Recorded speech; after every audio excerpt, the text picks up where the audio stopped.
I'll guide you on using effects and filters in InShot on your phone.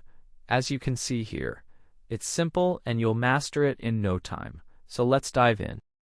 It's quite simple here. Nothing you can't handle, as you can see. You'll manage everything with ease. So let's proceed. Let's explore the effects section thoroughly. Let's explore the variety of effects and filters available here. There are standard effects, AE effects, E-filters, and settings. As you can see here, offering a wide range of customization. Here, you can adjust absolutely everything to your liking, including brightness settings.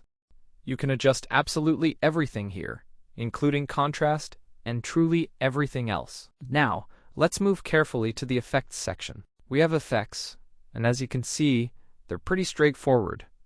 There's nothing too complex here, so you can easily manage them. Simply choose an effect, and as you can see here, you can make it a bit stronger or, if you prefer, slightly weaker. Adjust the intensity to perfectly match your vision and style. For example, say you really like the shaking effect, as you can see here. What steps are needed to save it? As you see, tap the heart icon, and as you can see here, a heart symbol appears on the left side. This indicates your selection, making it easy to track changes. Tap it, and the effect you chose will appear right here, as you can see, clearly visible. Everything's clear with effects, nothing too complex here. Now let's move to the filters. Filters work the same way as effects, as shown. Here you can choose any filter that you really like and suits your style, as you can see here, easily. Additionally, there are various filters available, including regular ones, as you can see here, for your creative needs. So yes, these are the regular filters here. Simply select it, as you can see here, easily. Filters can mimic backgrounds, like a real background here.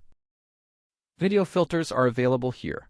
Choose any filter you like, as you can see here, customize it to your exact preference. A bit brighter, a bit darker, as you prefer, adjust it to your liking. If you like a filter, simply tap the heart icon. As you can see here, a tab with a heart symbol will open on the left side, allowing you to easily access it later. Tap, and your favorite filter appears in the tab on the left. Thank you all for watching. Wishing you all the best, and goodbye for now.